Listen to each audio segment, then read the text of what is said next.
Welcome back to GlobeTrotting. Be sure to hit that subscribe button if you haven't already. It would certainly mean a lot. Many aircraft types have enjoyed their time in the spotlight across recent decades. Some have lasted longer than others, but across, say, the last 10 years, and especially in the last half a decade, there's been one aircraft family that has truly excelled, albeit it hasn't faced too much competition, which has definitely aided it, but that is the Airbus A321neo series.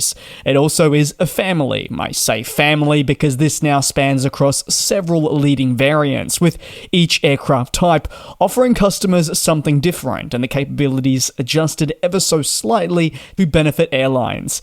This aircraft family may not be considered groundbreaking by any means, for it is just an extension on the already existing A320 platform that has proven so successful for so long, but it has become a game changer for many of the customers that do choose to order it. So why are airlines leaning on the A321neo family for their future flying between markets worldwide, especially when this is a single aisle? Firstly, let me explain the A321neo just a little bit better.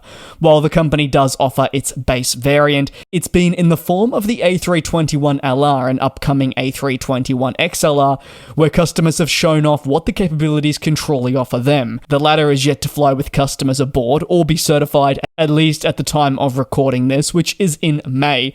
However, it has hundreds of orders, most accumulated in the first week of release, and there are many more parties that are interested in the jet's capabilities, using them to their advantage.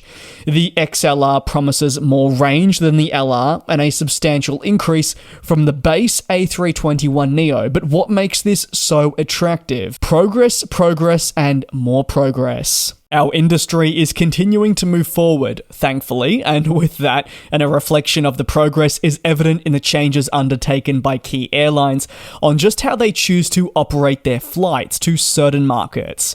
Now, your narrow-body planes present greater opportunities than just flying 1 hour domestically. Take JetBlue and their A321neo operation as just one example.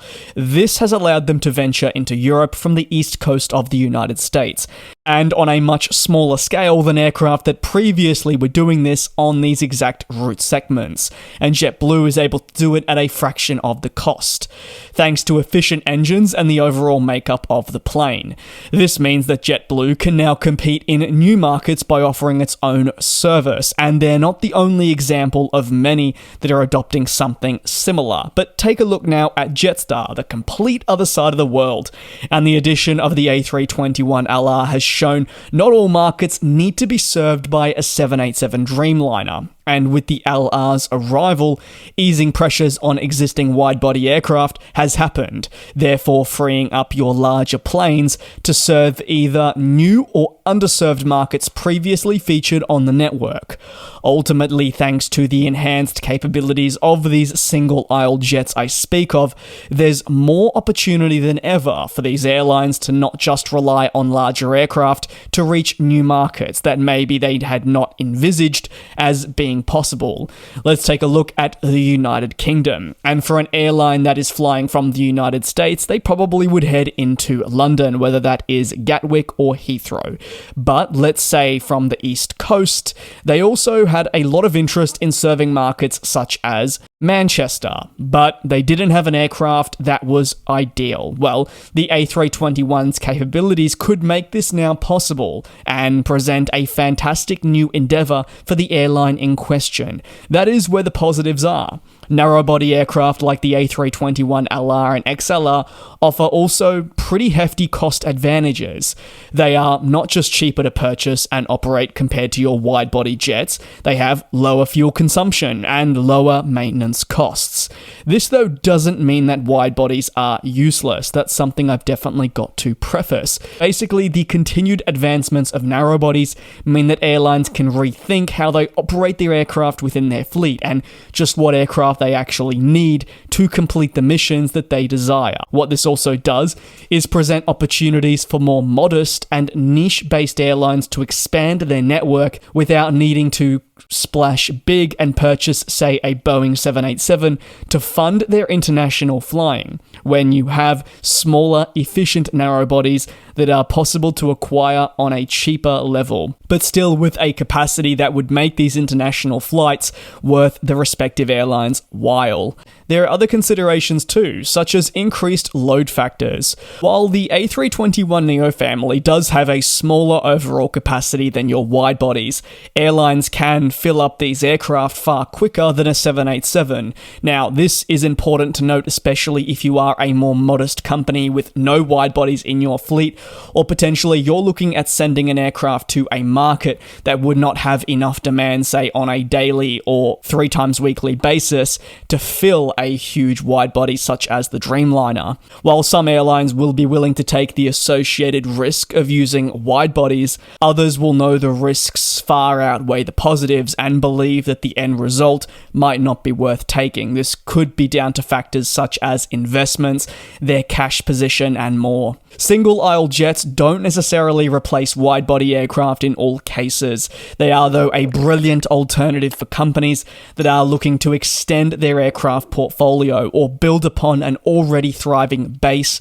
They are low-risk, environmentally friendly, efficient, and much more. And also, it is necessary to consider, are the facility in which airlines fly their aircraft actually able to accommodate a wide-body, or, say, a significant amount of wide-bodies caused by multiple airlines. If this is not the case, it may just be easier for an airline to pick up a narrow body and use this to fly into an airport where an opportunity presents itself. Take a look as well at the ongoing turnaround element. Smaller planes can spend less time on the ground. They're easier to clean, easier to fuel up, and easier to board, and we know that this will have a positive effect, as the money is when these planes are in the air rather than sitting doormat on the ground. There are so many reasons why these aircraft have truly arrived on the scene in a positive manner, but interestingly though, despite the growth of single-aisle jets and especially the major advancements we are seeing, on your longer flights it sparked a lot of debate around the travel community. And I'd even argue in our community here on GlobeTrotting. 8 hours on a single-aisle jet such as the A321LR is something many people don't want to do, and they will go as far as actively avoiding a route that has this aircraft type. Of course, while we are still a very small minority of the people that fly, it's something worth considering. And also another consideration is, despite the lack of desire from maybe me or you on flying a single-aisle for these times, there are many people that don't have that same control of their bookings, or maybe understand the basics of aircraft, which is fine, and the end result for your airlines is they will still sell out these flights, and they'll do their very best to ensure that the product they're putting forward to customers is of the highest standard, to make those 8 hours as bearable as possible. It's over to you. What is something you've picked up when you've been analysing the rise of narrow bodies, especially the A321neo family? You can let me know down below in the comments. Thank you very much for your support here on GlobeTrotting. I'll see you in a few days.